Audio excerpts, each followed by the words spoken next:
नमस्कार स्टूडेंट, स्वामी विवेकानंद के online format पर आपका हार्दिक स्वागत है। और अपना जो टॉपिक चल रहा था कोशिका, उसी को अपने आगे बढ़ाते हैं। देखिए स्टूडेंट, सबसे पहले अपने बात की दोहरी झिल्ली युक्त कोशिका, उसके बाद में बात की बिना झिल्ली युक्त कोशिका, और कल अपने एक कोशिका एकल झिल्ली युक्त पढ़ लिया था और 3 कोशिका एकल झिल्ली युक्त बचे हैं। आज उनकी बात करेंगे। देखिए स्टूडेंट, आज अपने बात करते हैं लाइसोसोम की। लाइसोसोम, देखिए स्टूडेंट, लाइसोसोम की खोज डी डुबे ने की। लाइसोसोम की खोज डी डुबे ने की। और अगर इसके उपनाम की बात की जाए कि इसे किन किन नामों से जाना जाता है, तो लाइसोसोम के उपनाम इसे कोशिका की आत्मघाती थैली के नाम से जाना जाता है। कोशिका की आत्मघाती थैली। देखिए स्टूडेंट, खोज इसकी डी डुबे ने की और इसे कोशिका की आत्मघाती थैली के नाम से जाना जाता है और इसे कोशिका का एटम बम भी कहा जाता है। कोशिका का एटम बम भी कहा जाता है, क्योंकि जब ये समय की कोशिका को ही नष्ट कर देता है, इस कारण इसे एटम बम कहा जाता है। और इसके साथ साथ में इसे कोशिका का गार्ड भी कहा जाता है। कोशिका का गार्ड यानी रक्षक भी कहा जाता है। रक्षक। देखिए स्टूडेंट, अगर बात करें कि कोशिका का रक्षक क्यों कहा जाता है, तो जो सूक्ष्म जीव है, जैसे ही कोशिका में सूक्ष्म जीव आते हैं तो ये सूक्ष्म जीव को नष्ट कर देता है। सूक्ष्म जीव को नष्ट करता है। किस प्रकार से करता है? देखिए स्टूडेंट, लाइसोसोम के अंदर जल अपघटनकारी एंजाइम पाए जाते हैं। जल अपघटनकारी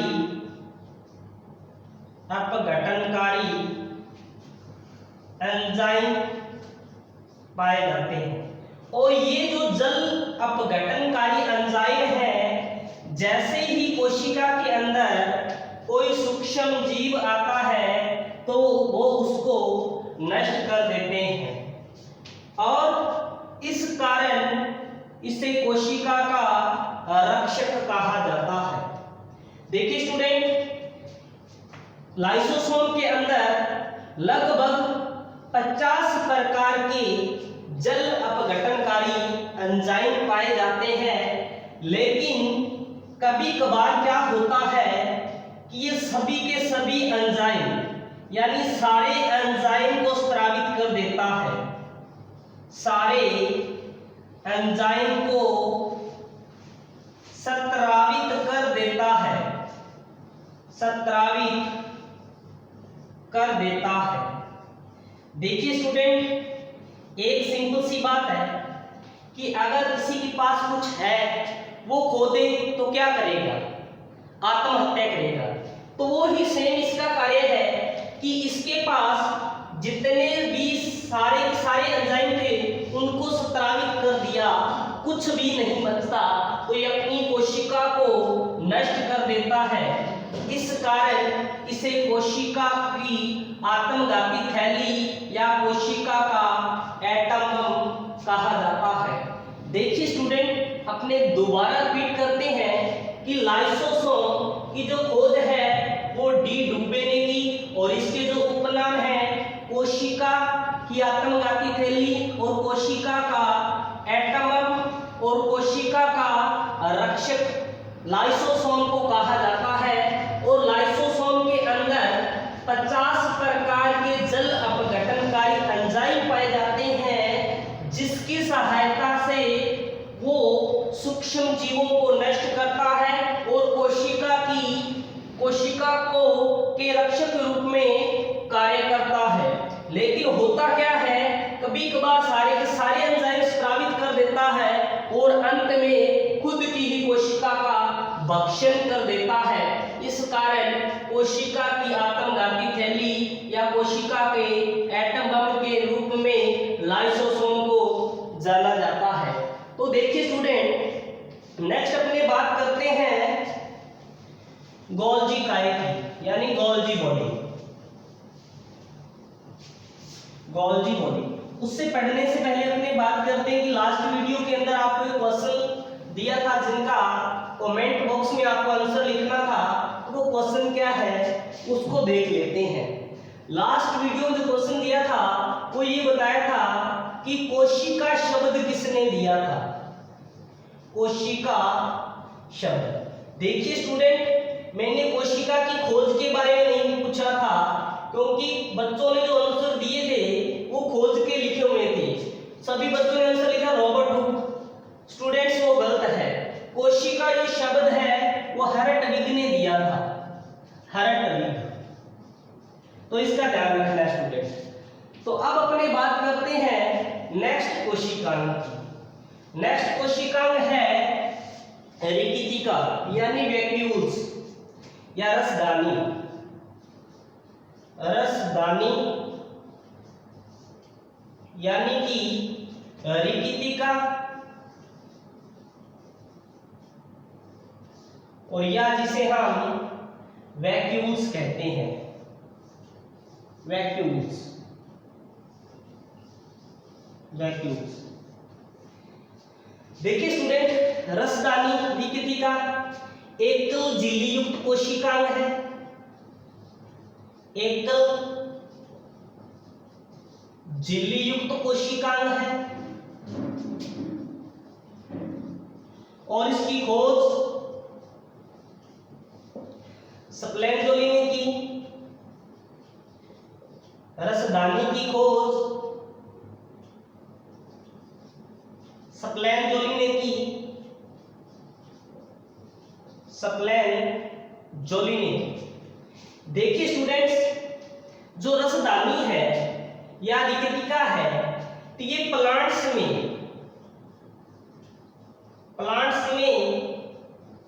ज्यादा पाई जाती है और एनिमल्स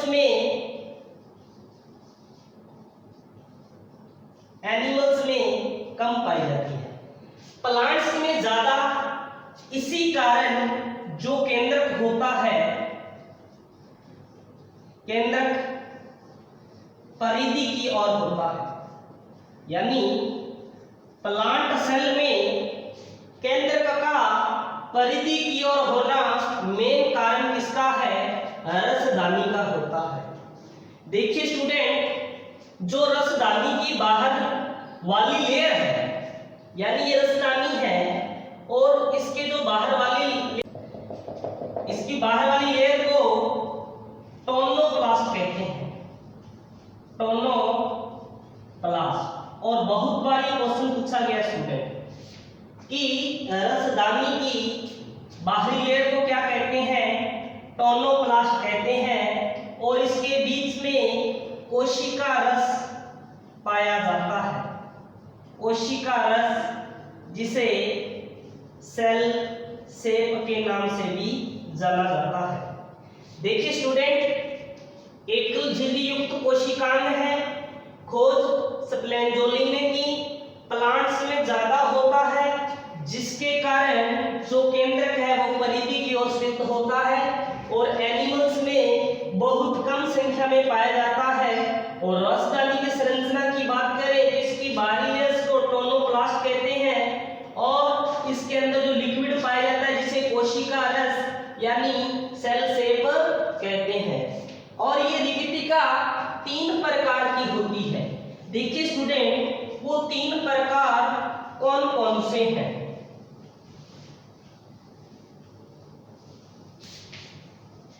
कोशिका रसदानी यानी रिक्तिका यानी वैक्यूल्स के 3 प्रकार होते हैं। एक होता है खाद्य रिक्तिका, खाद्य रिक्तिका। एक होता है संकुचनशील रिक्तिका, संकुचनशील रिक्तिका। और एक होता है स्टूडेंट गैस रिक्तिका। देखिए स्टूडेंट, रसदानी यानी रिक्तिका 3 प्रकार की होती है। एक तो खाद्य रिक्तिका, एक संकुचनशील रिक्तिका और एक होती है गैस रिक्तिका। देखिए स्टूडेंट, जो खाद्य रिक्तिका है ये अमीबा में पाई जाती है और संकुचनशील जो रिक्तिका है ये शुद्ध जल में पाए जाने वाले, शुद्ध जल में पाए जाने वाले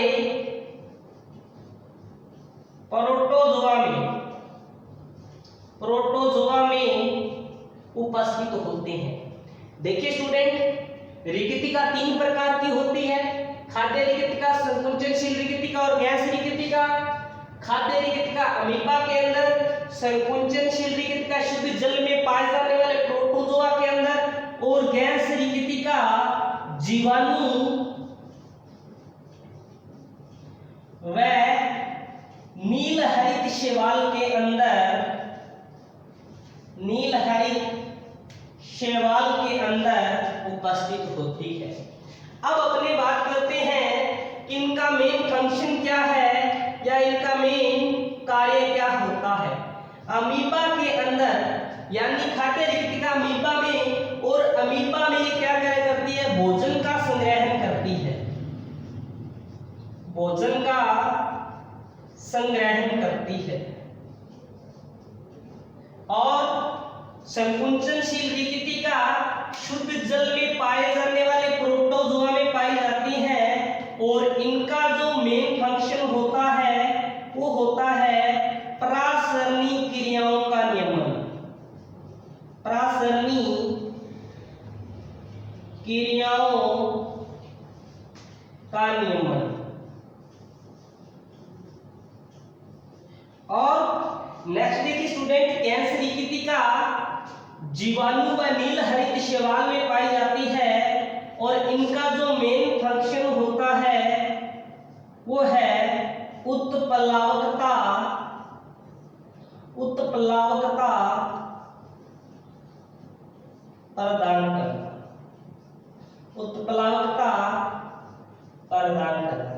देखिए स्टूडेंट, हमने बात की रसदानी यानी रिक्तिका के प्रकार की, और इसके 3 प्रकार है, खाद्य रिक्तिका, संकुचनशील रिक्तिका और गैस रिक्तिका। और खाद्य रिक्तिका अमीबा के अंदर भोजन के संग्रहण का कार्य करती है और संकुचनशील रिक्तिका प्रोटोजोआ के अंदर पाई जाती है जो परासरणी क्रियाओं का नियमन करती है।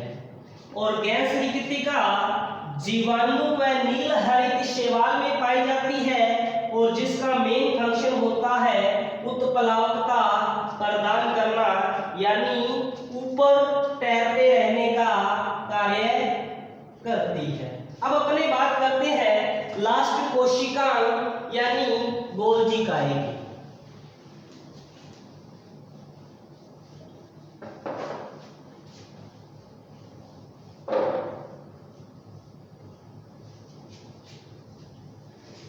गोल्जिकाए या गोल्जी बॉडी, गोल्जिकाए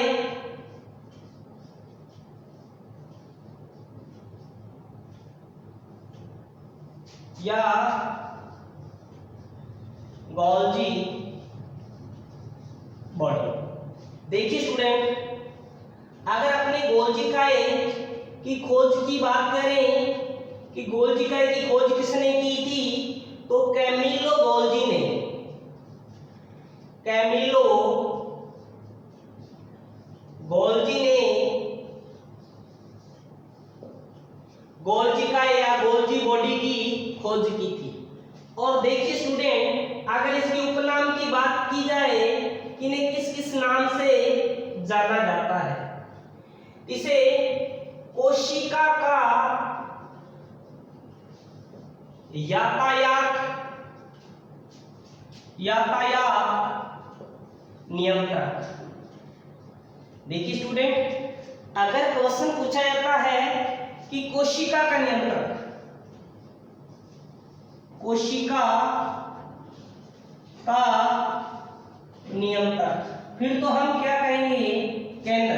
किसको कहते हैं स्टूडेंट, केंद्र।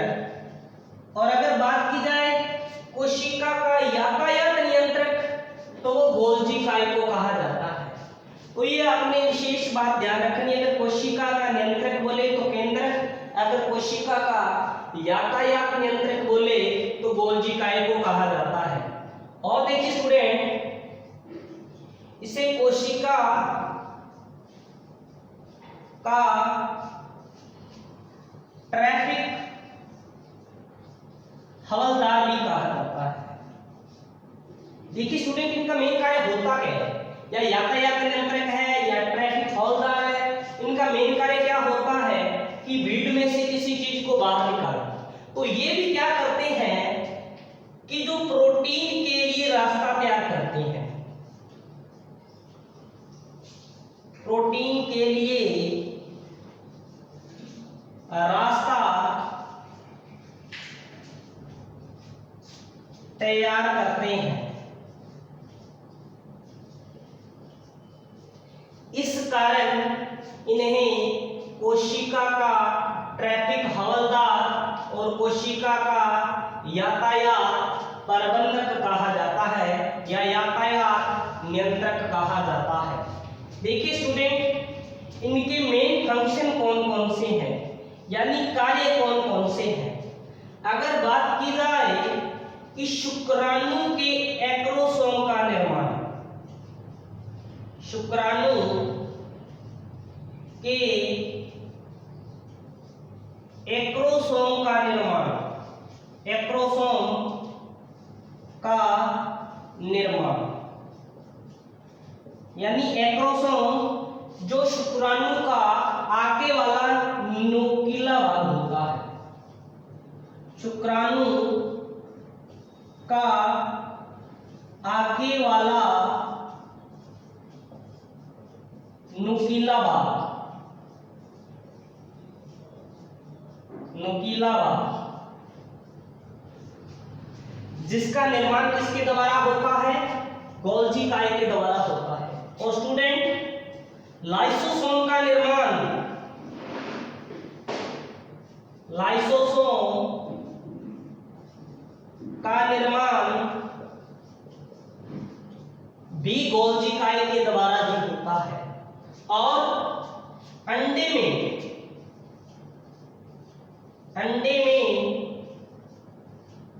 पितक, अंडे में पितक यानी जो येलो कलर का जो पार्ट पाया जाता है, जो येलो पार्ट्स होता है, यानी अंडे में पितक का निर्माण, अंडे में पितक का निर्माण भी गोल्जिकाए के द्वारा होता है। और देखिए स्टूडेंट, वसा व प्रोटीन, वसा व प्रोटीन की पैकिंग का कार्य भी, पैकिंग का कार्य भी गोल्जिकाए के द्वारा होता है। और देखते हैं कोशिका भित्ति का निर्माण करने में भी सहायक है। करने में भी सहायक है।